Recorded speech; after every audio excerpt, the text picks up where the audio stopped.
วันที่6มังกร2026คณะบริหารงานสาวหนุ่มประชาชนปฏิวัติลาวกระทรวงการเงินนำโดยสหายสมจิตคำมงคุณเลขาธิการศูนย์กลางสาวหนุ่มประชาชนปฏิวัติลาวเลขาคณะบริหารงานสาวหนุ่มกระทรวงการเงินหัวหน้าห้องการกระทรวงพร้อมด้วยคณะได้นำเอาอุปกรณ์การศึกษาและกีฬาไปมอบให้โรงเรียนวัฒนธรรมส้นเผ่ากองทัพและกล่าวรับเครื่องช่วยเหลือครั้งนี้โดยสหายพันเอกวรรณไสวงศ์ปัญญาหัวหน้าห้องพลาธิการเทคนิคโรงเรียนวัฒนธรรมส้นเผ่ากองทัพในพิธีมอบรับอุปกรณ์การศึกษาและกีฬาจะให้สมจิตคำมงคุณให้ฮู้ว่าอุปกรณ์การศึกษาและกีฬาครั้งนี้เพื่อจะช่วยยกระดับการศึกษาและกีฬาให้น้องนักเรียนก็คือลูกหลานพนักงานทหารชนเผ่าต่างๆวีรชนแห่งชาตินักรบแข่งขันแห่งชาติและใช้สร้างทรัพยากรมนุษย์ในกองทัพสร้างพนักงานนักรบสร้างเป็นพนักงานหุ่นสืบทอดเปลี่ยนแทนอยู่ในทันแถวกองทัพให้มีความรู้ทางด้านวัฒนธรรมที่แน่นอนโดยแนะใส่ความเพียงห้องต้องการและให้สอดคล้องกับจุดพิเศษเงื่อนไขในระยะใหม่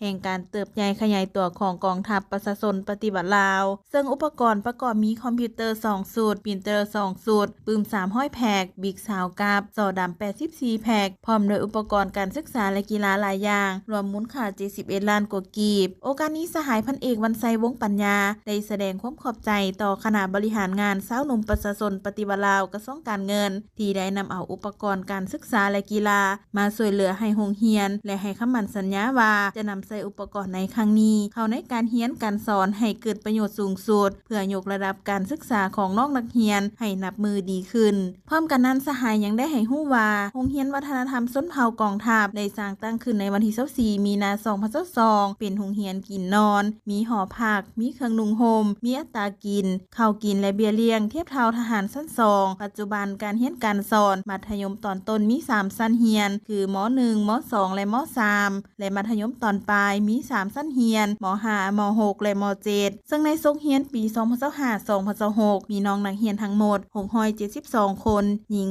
230คนสำหรับหลักสูตรการเรียนการสอนได้นำใช้หลักสูตรการศึกษามัธยมตอนต้นและมัธยมตอนปลายของกระทรวงศึกษาธิการและกีฬาวางออกเมื่อสิ้นสุดการเรียนหรือเรียนจบนักเรียนผู้ที่ดีเด่นเรียนเก่งมีสุขภาพแข็งแรงครบเงื่อนไขมาตรฐานที่ได้กำหนดไว้จะได้เข้าสังกัดในกองทัพเข้าเป้าหมายก่อสร้างเสนอเข้าทหารอาชีพเทียบชั้น10โทเอาเข้าเรียนใน10หรือไปเรียนวิชาเฉพาะต่างๆทั้งภายในและต่างประเทศเพื่อสร้างเป็นพนักงานหุ่นสืบทอดให้แก่กองทัพส่วนผู้ที่มีเงื่อนไขมาตรฐานบ่ครบถ้วนบ่สามารถเข้าสังกัดในกองทัพได้แต่ผู้เกี่ยวมีพรสวรรค์ทางด้านการศึกษาแม้นจะส่งไปศึกษาเรียนต่อภายหลังสำเร็จการศึกษาแล้วแม้นจะส่งให้พ่อแม่หรือผู้ปกครองเพื่อประกอบอาชีพอื่นตามพื้นฐานของแต่ละท้องถิ่น